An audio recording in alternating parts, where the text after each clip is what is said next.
This clip is brought to you by SaveWithConrad.com.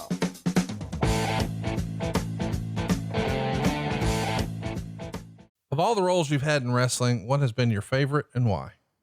Here's my favorite. My favorite is creating behind the scenes, and why? Because it's one thing. I love performing. I absolutely love performing. However, when you get to work behind the scenes, you get to be everybody. And you're not just portraying one character. You get to create, you get to help bring to life several characters. So for me, that's the biggest kick, and that's what I love. And I look forward to live television. I absolutely love live TV. This is a fun one that we haven't really talked about before. And I want you to really think about it before you answer. What's been the most rewarding thing about working in the wrestling business? Take a beat. Don't just be funny, witty, but like real. Probably, this is going to sound hokey, but through the wrestling business, I actually met my wife, and then able to have my kids and have my family, and be able to do a lot of things that you never in a million years would imagine that you'd be able to do. It's funny when you're a kid, how you dream and what you dream about.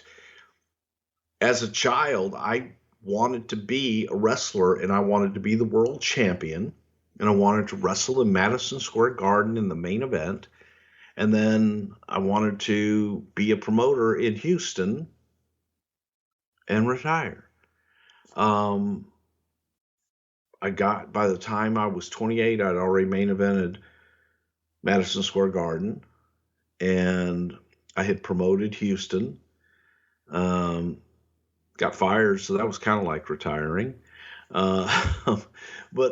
But I had done those things at such a young age that I realized, wow, there's so much more to do. So when you look at the opportunity to travel and see things that you wouldn't have seen, to meet people that you wouldn't have ever been able to meet, to be able to stand in a parking lot with Rick Rubin, who is a musical genius, and have Rick is excited to talk to you as you are talking to him. And there's absolutely no way that Rick could have been as excited to talk to me as I was to talk to Rick. But just, here's this genius in the music industry that has done so much that's just like, yeah, man, and talking to me and asking me questions. And those moments are surreal, and I wouldn't have ever been able to experience any of that had it not been for this business. I wouldn't be able to own my home. Josh P. Kuhn wants to know, any memories of the Sugar Ray, Donnie Lalonde? I screwed that name up. Boxing. Donnie Lalonde. Yeah, there you go. Vince McMahon promoted this in '88, and it was all over SummerSlam that year with an interview with Sugar Ray where he called Mean Gene Jim, and he called it Super Slam. What do you remember of Vince's foray into boxing promoting here in '88? Well, it was a short-lived deal. It was an opportunity to help Sugar Ray Leonard out, and Sugar Ray had this fight with Donnie Lalonde that was going to take place, and we promoted it, and we were going to help distribute it on pay-per-view. So it was a business arrangement, but I don't know how serious that Vince was looking at getting into boxing. I don't think that he really had any desire to get into that at the time. And it was just a good business decision that was presented that we did. I got to go to Sugar Ray's training camp and do primetime wrestling with with Gino, Gorilla Monsoon, and Bobby Heenan. Had a blast there.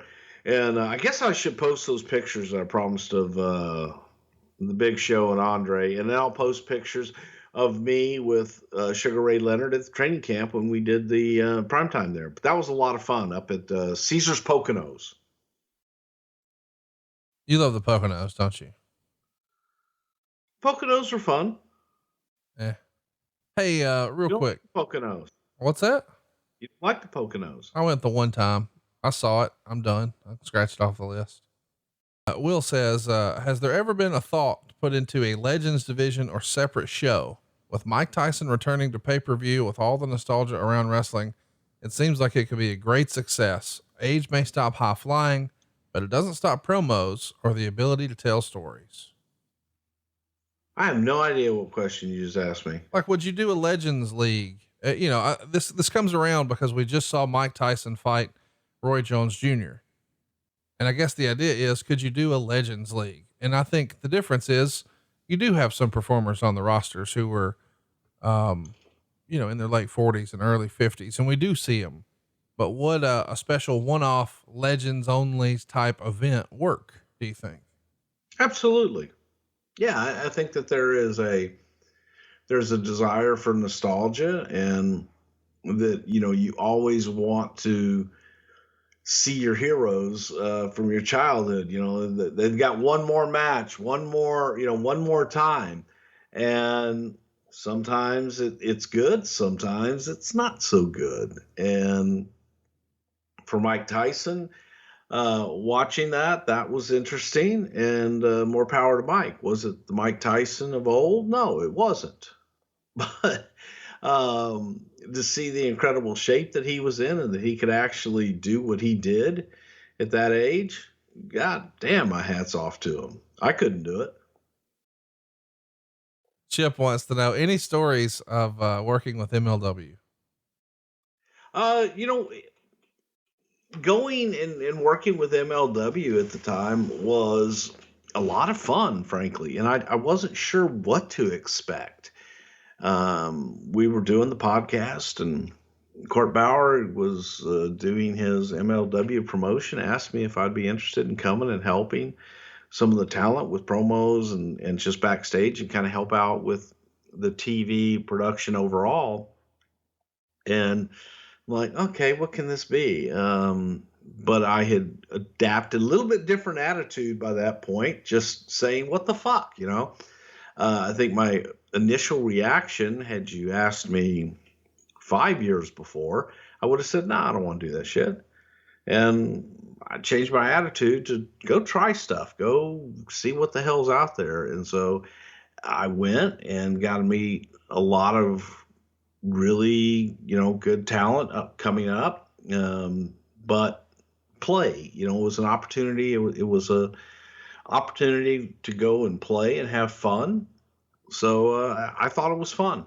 It was a blast just to get out and do something different in the wrestling business. Hey, it's Conrad Thompson. Thanks for checking out the podcast here on YouTube. Be sure to hit the subscribe button and the notifications bell so you get a notice anytime we upload some new content.